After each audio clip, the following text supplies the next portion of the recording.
Thank you for joining us around the fire. For more information or to make a donation, please visit randomactsnetwork.com. Now, want to hear a scary story?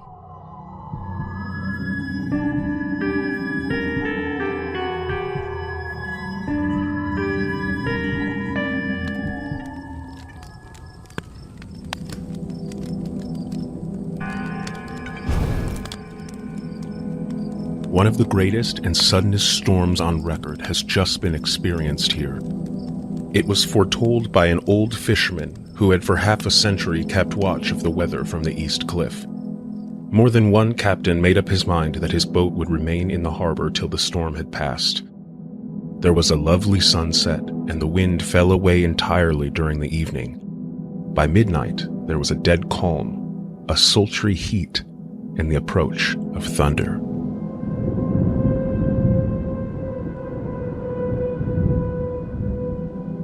There were but few lights in sight at sea. The only sail noticeable was a foreign schooner, with all sails set, seemingly going westwards. Efforts were made to signal her to reduce sail in the face of her danger, but as the night shut down, she was last seen with sails idly flapping as she gently rolled on the swell of the sea. A little after midnight came a strange sound from over the sea, and high overhead the air began to carry a strange, faint, hollow booming. Then, without warning, the tempest broke. With a rapidity that is impossible to realize, the whole aspect of nature at once became convulsed. The waves rose in growing fury, each overtopping its fellow like a roaring and devouring monster. White-crested waves beat madly on the sands and cliffs. Others broke over the piers, crashing against the lighthouses at either end of the harbor. The sea ran mountains high, throwing each wave skywards for the tempest to snatch and whirl away into space. The wind roared like thunder, and it was found necessary to clear the entire pier of onlookers. Adding to the difficulties and dangers, masses of sea fog came drifting inland. White, wet clouds which swept by in ghostly fashion, so dank and damp and cold that it felt as if the spirits of those lost at sea had arrived to touch their living brethren with the clammy hands of death. Before long, the searchlight discovered some distance away a schooner with all sails set, the same vessel which had been noticed earlier. Between her and the port lay the great, flat reef on which many ships had suffered, and it would be quite impossible that she could find the entrance of the harbor with the winds blowing as they were. Then came another rush of sea fog, a mass of dank mist, which seemed to close on all things like a casket. The wind suddenly shifted and the fog melted. Between the piers, the strange schooner leapt from wave to wave as it rushed with headlong speed into the harbor. The vessel drove up onto the sand and the top hammer came crashing down. A shudder ran through all who watched as it came to view. Lashed to the helm was a corpse, head drooping and swinging to and fro with each motion of the ship. No other form could be seen on the deck. The ship, as if by miracle, had found the harbor at the hand of a dead man. Suddenly, an immense dog sprang up on deck from below and jumped to the sand. Making straight for the steep cliff, it disappeared in the darkness. The Coast Guard on the eastern side of the harbor was the first to climb aboard. By the courtesy of the chief boatman, I was permitted to climb on deck. As the Coast Guard arrived at the wheel, he recoiled. The man was fastened by his hands, tied one over the other to a spoke of the wheel. Between the inner hand and the wood was a crucifix, the set of beads wrapped around both wrists and the wheel. The Coast Guard suggested the man tied up his own hands, fastening the knots with his teeth. A doctor declared that he had been dead for at least 2 days. In the man's pocket was a bottle, carefully corked, empty save for a little roll of paper. The haphazard writing made it seem as though the captain had experienced some kind of mania that only became more persistent throughout the voyage. Log of the Demeter, Varna to Whitby. Written 18 July. Things so strange happening that I shall keep accurate note henceforth till we land. On 6 July, we finished taking in cargo, silver sand and boxes of earth. At noon, set sail. East wind fresh. Crew, 5 hands, 2 mates, cook, and myself, captain. On 11 July, at dawn, entered Bosphorus, boarded by Turkish customs officers. Bakshish! All correct. Underway at 4 p.m. On 12 July, through Dardanelles. More customs officers and flagboat of guarding squadron. Bakshish again. Work of officers thorough but quick. Want us off soon. At dark, passed into archipelago. On 13 July, passed Cape Matapan. Crew dissatisfied about something. Seemed scared, but would not speak out. On 14 July, was somewhat anxious about crew. Men, all steady fellows who sailed with me before. Mate could not make out what was wrong. They only told him there was something, and crossed themselves. Mate lost temper with one of them that day and struck him. Expected fierce quarrel, but all was quiet. On 16 July, mate reported in the morning that one of the crew, Petrovsky, was missing. Could not account for it. Took larboard watch 8 bells last night. Was relieved by Amramov, but did not go to bunk. Men more downcast than ever. All said they expected something of the kind, but would not say more than there was something aboard. Mate getting very impatient with them. Feared some trouble ahead. On 17 July, yesterday, one of the men, Algernon, came to my cabin and in an awestruck way confided to me that he thought there was a strange man aboard the ship. He said that in his watch he had been sheltering behind the deckhouse as there was a rainstorm, when he saw a tall, thin man who was not like any of the crew come up the companionway and go along the deck forward and disappear. He followed cautiously, but when he got to the bows found no one, and the hatchways were all closed. He was in a panic of superstitious fear, and I'm afraid the panic may spread.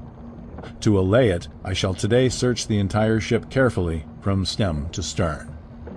Later in the day, I got together the whole crew and told them, as they evidently thought there was someone in the ship, we would search from stem to stern. First mate angry. Said it was folly, and to yield to such foolish ideas would demoralize the men. Said he would engage to keep them out of trouble with the handspike. I let him take the helm, while the rest began a thorough search, all keeping abreast with lanterns. We left no corner unsearched. Men much relieved when search over, and went back to work cheerfully. First mate scowled, but said nothing. 22 July. Rough weather last 3 days, and all hands busy with sails, no time to be frightened. Men seem to have forgotten their dread. Mate cheerful again, and all on good terms. Praised men for work in bad weather. Past Gibraltar and out through straits. All well. 24 July. There seems some doom over this ship. Already a hand short and entering the Bay of Biscay with wild weather ahead, and yet last night another man lost. Disappeared. Like the first, he came off his watch and was not seen again. Men, all in a panic of fear, sent a round-robin, asking to have double watch, as they fear to be alone. Mate angry. Fear there will be some trouble, as either he or the men will do some violence. 28 July. 4 days in hell, knocking about in a sort of maelstrom and the wind a tempest. No sleep for anyone. Men all worn out. Hardly know how to set a watch, since no one fit to go on. Second mate volunteered to steer and watch, and let men snatch a few hours' sleep. Wind abating, seas still terrific, but feel them less as ship is steadier. 29 July. Another tragedy. Had single watch tonight as crew too tired to double. When morning watch came on deck, could find no one except steersman. Raised outcry and all came on deck. Thorough search, but no one found. are now without second mate and crew in a panic. Mate and I agreed to go armed henceforth and wait for any sign of cause. 30 July, last night. Rejoiced we are nearing England. Weather fine, all sails set. Retired, worn out, slept soundly. Awakened by mate telling me that both man of watch and steersman missing. Only self and mate and 2 hands left to work ship. 1 August. 2 days of fog and not a sail sighted. Had hoped when in the English Channel to be able to signal for help or get in somewhere. Not having power to work sails, have to run before wind. Dare not lower, as could not raise them again. We seem to be drifting to some terrible doom. Mate now more demoralized than either of men. His stronger nature seems to have worked inwardly against himself. Men are beyond fear, working stolidly and patiently with minds made up to worst. They are Russian, he Romanian. 2 August, midnight. Woke up from few minutes' sleep by hearing a cry, seemingly outside my port. Could see nothing in fog. Rushed on deck and ran against mate. Tells me he heard cry and ran, but no sign of man on watch. 1 more gone. Lord help us. Mate says we must be past Straits of Dover, as in a moment of fog lifting he saw North Foreland, just as he heard the man cry out. If so, we are now off in the North Sea, and only God can guide us in the fog, which seems to move with us, and God seems to have deserted us. 3 August. At midnight I went to relieve the man at the wheel, and when I got to it found no one there. The wind was steady, and as we ran before it there was no yawing. I dared not leave it, so shouted for the mate. After a few seconds he rushed up on deck in his flannels. He looked wild-eyed and haggard, and I greatly fear his reason has given way. He came close to me and whispered hoarsely with his mouth to my ear, as though fearing the very air might hear. "It is here. I know it now. On the watch last night I saw it. Like a man, tall and thin and ghastly pale. It was in the bows and looking out. I crept behind it and gave it my knife, but the knife went through it, empty as the air."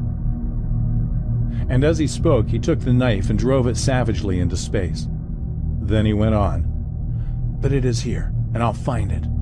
It is in the hold, perhaps in one of those boxes. I'll unscrew them one by one and see.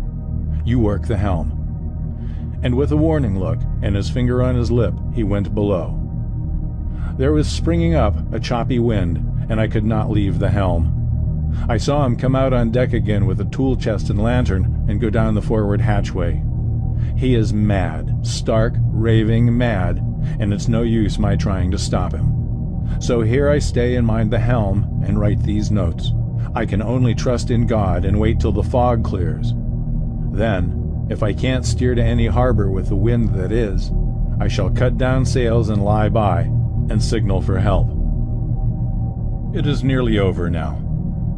Just as I was beginning to hope that the mate would come out calmer, for I heard him knocking away at something in the hold, and work is good for him, there came up the hatchway a sudden, startled scream which made my blood run cold. And up the deck he came, as if shot from a gun, a raging madman with his eyes rolling and his face convulsed with fear. "Save me! Save me!" he cried, and then looked around on the blanket of fog. His horror turned to despair, and in a steady voice he said, "You had better come to, Captain, before it is too late. He's there. I know the secret now. The sea will save me from him, and it's all that is left." Before I could say a word or move forward to seize him, he sprang on the bulwark and deliberately threw himself into the sea. I suppose I know the secret too now. It was this madman who had got rid of the men one by one, and now he has followed them himself. God help me. How am I to account for all these horrors when I get to port? Will that ever be? 4 August. Still fog, which the sunrise cannot pierce. I know there is sunrise because I'm a sailor. Why else I know not. I dared not go below. I dared not leave the helm, so here all night I stayed, and in the dimness of the night I saw it.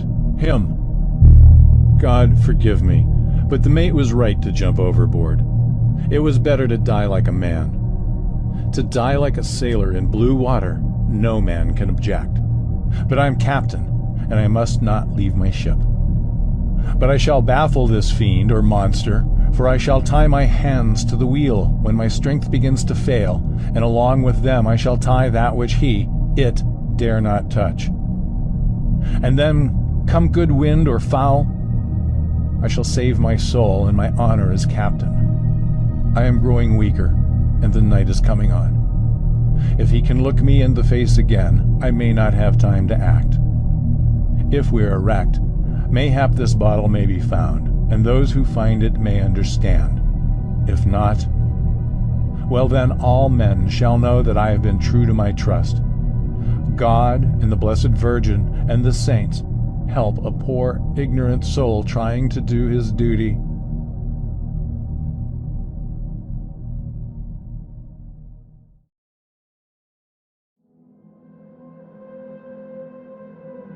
Of course, the verdict was an open one. There was no evidence whether or not the man himself had committed the murders. The town held almost universally that the captain was simply a hero, and a public funeral was arranged. Every boat in the harbor seemed to be there, and the coffin was carried by captains all the way up to the churchyard. One morning, a large mastiff belonging to a coal merchant nearby was found dead in the roadway. Its throat was torn away, and its belly was slit open as if by savage claws. A good deal of interest was abroad concerning the great dog which landed when the ship struck, but no trace was ever found of the creature. It had become yet another mystery of the sea.